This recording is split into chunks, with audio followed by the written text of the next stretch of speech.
the reason why.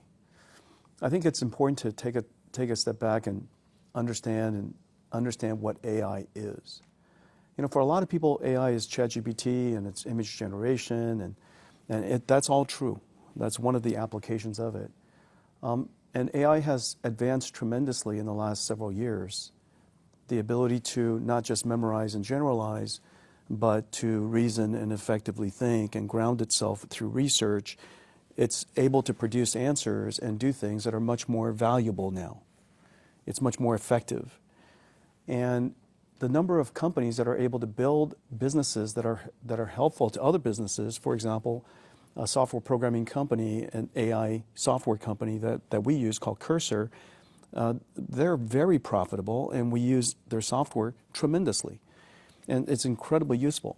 Or Abridged or Open Evidence, who are serving the healthcare industry, doing very, very well, producing really good results.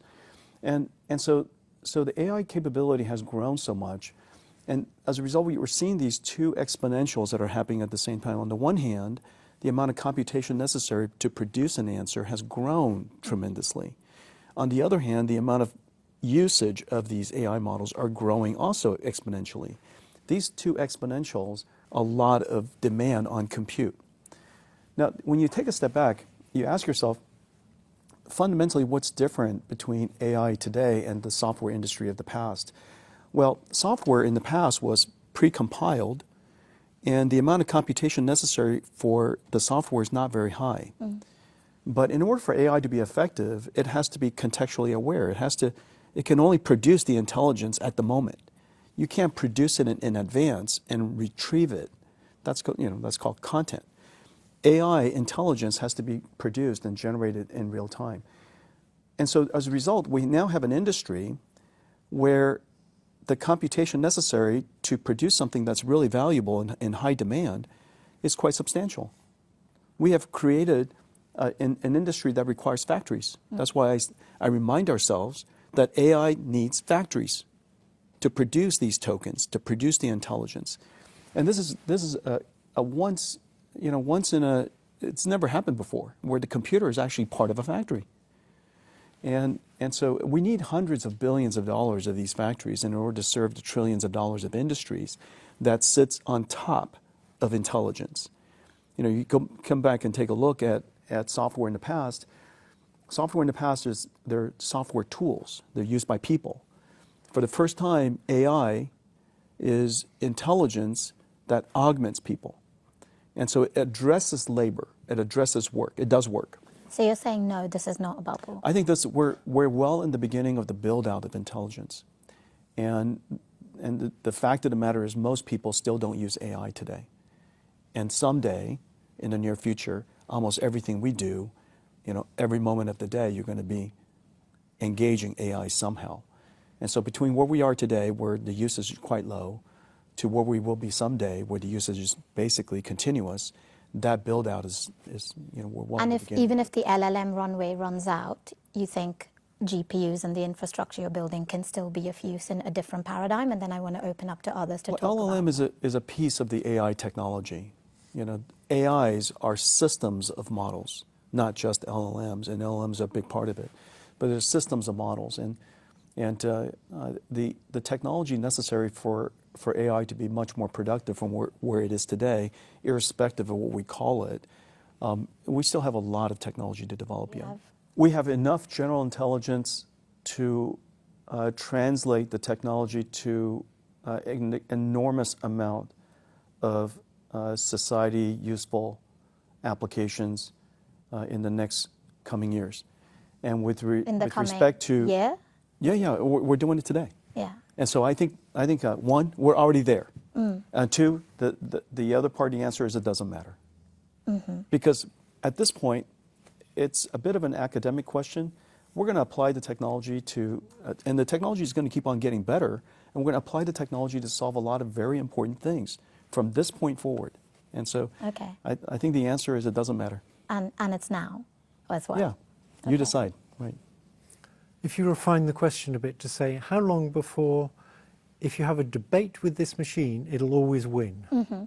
I think that's definitely coming within 20 years, We're not there yet, but I think fairly definitely within 20 years we'll have that. So if you define that as AGI, it'll always win a debate with you. We're going to matter who get you there, are, and we're how going to get there expert. in less than 20 years probably. Okay.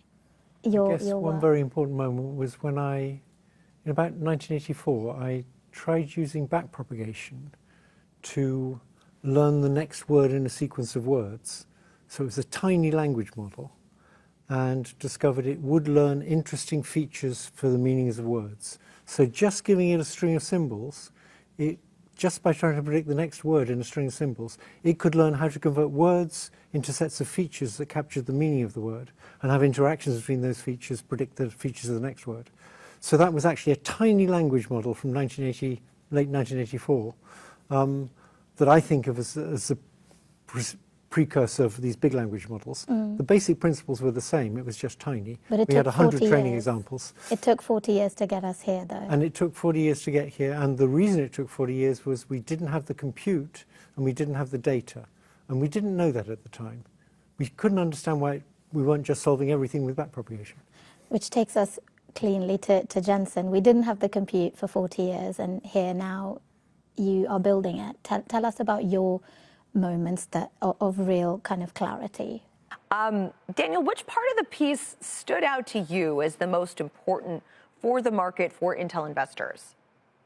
Well, I think the part that came out about NVIDIA was the most interesting part. Now, the comment about being, not strategic enough that they would not let it fail, I tend to disagree with that, Leslie. I believe that the $10 billion investment from the U.S. government, that the $5 billion that came in from NVIDIA, that the multi-billions that came in from ARM and SoftBank are because we are in this all-hands-on-deck moment for AI, and Intel being able to expand capacity, maybe not replace TSMC, but to be able to offer capacity in addition to TSMC is going to be critical because we simply cannot produce enough chips. But one of the things that also was very interesting was this idea that they tested 18A and it didn't work. This is a little bit of a story that had already come out. And Lip Bhutan, who I've talked to many times about this, has more or less told the market this for months, that 18A was going to be the internal node, that they were going to ramp up some of their own Intel products on 18A, but really 14A. This is the next node, coming 27 for risk, 28 for production. This is the one where it's going to be the rubber meeting the road for companies like NVIDIA, Apple, or others that are considering building more with Intel. So that's what Deirdre mentioned earlier, was this idea that just the fact that Intel was even, invited to the party here for 18A is noteworthy and actually a positive development. I'm curious what you make of that, given the interconnectivity with the government now. Was it invited, just because of its relationship? Do you see any kind of favoritism or benefit that they're already starting to garner given this relationship? Yeah, so one of the things that's really important for investors to know is that every one of these new nodes, this could be Intel, this could be Samsung, this could be TSMC, most of the fabless, Broadcoms and NVIDIAs, AMDs, they're all going to test these. There's different reasons for why they're doing that, but one, as I mentioned, just this overall capacity strain